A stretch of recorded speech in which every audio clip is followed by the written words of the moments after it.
खुलुमबाय नोंथांमोनखौ बेलासिनि गोसो गोथारै बरायबाय। दिनै 30 सेप्तेम्बर 2020 बुधबार। फैदो दिनैनि बेलासिनि माखासे फिसा गेदेर खौरांफोरखौ फारि फारि मिथिनानै लानि। गिबि खौराङा जाबाय मोनथाम एनएसिएन इउनिटआ नागानि फिरफिला आरो संबिधानखौ जेरैखि जाया लाखिथारलांबाय थागोन होननानै बुंदों। एनएसिएन माने नेशनेल ससियलिस्ट काउन्सिल अफ नागालेण्ड। बिथांमोना मोनसे हानजा दंमोन, दाबो दंगासिनो दङ। जेरै जोंना एनडिपि दंमोन, बिसोरनाबो एनएसिएन दंमोन।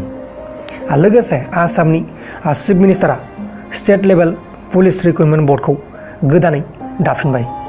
रिटायार्ड आइपिएस अफिसार प्रदीप कुमारखौ चेयारमेन पस्टनिफ्राय बोखारनानै डिजिपि भास्कर ज्योति महन्तखौ गोदानै चेयारमेन खालामनाय जाबाय। एडिजिपि हामिद सिंहखौ member secretary, ADGP LR Bishnoi आरो आइजिपि हिरेन नाथखौ मेम्बार अफ दा बर्ड बिबानाव दोननाय जाबाय।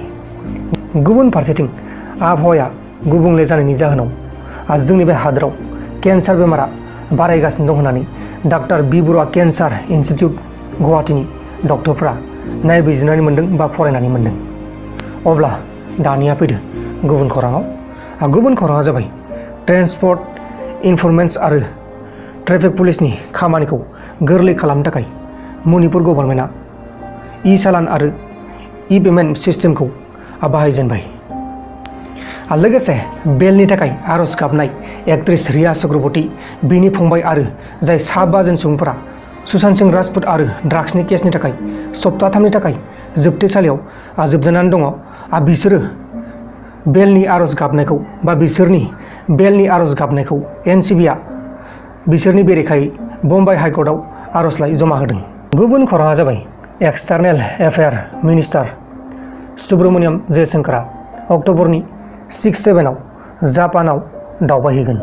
जापानाव बिथाङा नैथि खेबनि इन्डियान, अस्ट्रेलिया, जापान आरो इउएसए हादोरनि मिनिस्ट्रियेल मिटिंआव गुबुन गुबुन हादोरनि फरेन मिनिस्टारफोरजों बाहागो लाफागोन होननानै बिथाङा बुंदों। अब्ला दानिया फैलायदो गुबुन खौराङाव।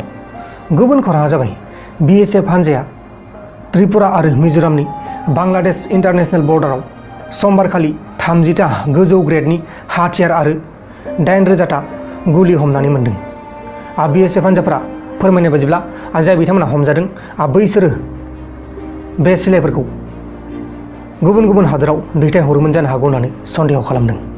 लोगोसे सुशांत सिंह राजपुतनि केसखौ लाफाना अरबाज खाननि मुंखौ सोफादेरनायखौ कर्टआ बादा होदों।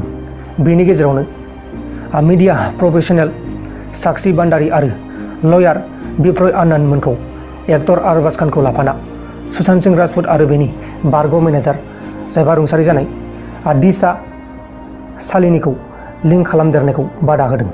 लोगोफोर, दिनैनि बेलासिनि रादाबफोरा बेखिनिल'मोन। जुदि नोंथांमोना आंनि बे भिडिअखौ मोजां मोनदों अब्ला भिडिअखौ शेयार खालाम।